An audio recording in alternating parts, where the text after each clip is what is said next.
Face it, people who are on diets are pretty boring people.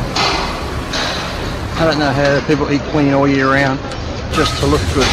Fuck that. Fuck the model look. Everyone in LA wants to have their jawlines and look handsome, and the girls want to look good. Please, give me a break.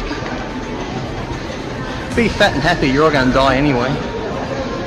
I'd rather die eating a Kentucky than a chicken breast.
Bodybuilder I've ever seen in person that was Lee Priest at the time, because he was like 20, bro, and he was insane big.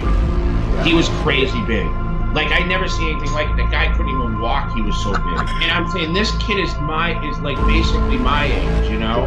And he was unbelievably big. I never seen anything like that in my entire life. The biggest tool you're going to use in life, in bodybuilding or anything, is your mind. So you have to really use your mind and really concentrate on what you want to do, focus on what you do and put your mind to it. And I just find a lot of people these days just aren't mentally strong.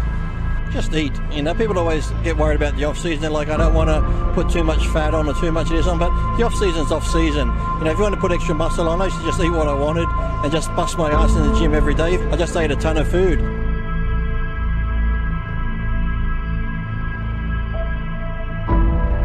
Just part of me training, so the competition is like something you really have to do.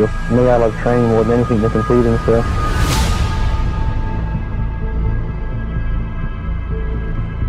The last 2 weeks mentally for me is the hardest, and as a physically, I don't mind the training and, you know, the dieting, it just becomes part of it, but I just said mentally doing the same thing. I'm one of those people I just like to do things spur of the moment, so to be on a routine for so long where it's, you know, truck cardio at this time, eat at this time, the same food every time you go to eat, and doing the cardio and the training hour after hour. So it's a mental thing personally. It's like when I train at World Gym, people say that gym's too quiet, how do you train? You need motivation, but you know, motivation comes from within as far as I'm concerned. Like, I could train anywhere as long as I got weights and that's all you really need. That's what we all aim for. When you look at cartoons these days, look at action figures, they've all got that freaky look about them, that sort of muscles bulging out everywhere. So that's what I hope to achieve myself. I want to, people say I look like that now, but to me, I'm not satisfied, so as long as I'm not satisfied, that always makes me train harder. So, you know, I'm just going to see what happens. I'm just going to try to get the freaky look. And when I went and trained, when I went to that Gold's Gym at the end of '93, and I was walking around the gym before I met Ed Connors, I was the most freakiest bodybuilder I've ever seen in person that was Lee Priest at the time, because he was like 20, bro, and he was insane big. He was crazy big. Like, I never seen anything like it. The guy couldn't even walk, he was so big. And I'm saying, this kid is like basically my age, you know? Yeah. Unbelievably big. I never seen anything like that in my entire life.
sport, love the sport. If you're going to do it, you want longevity, you want to stay healthy, you want to be good. You don't just want to get big and say, look, I'm really big, and then go have kidney problems, liver problems. So, like I said, you just got to be smart about it.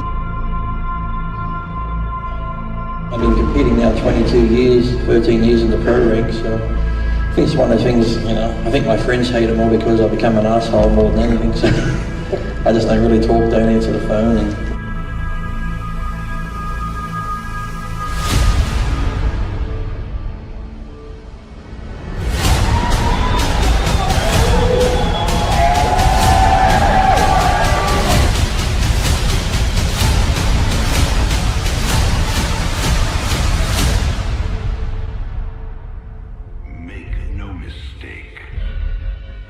war is coming.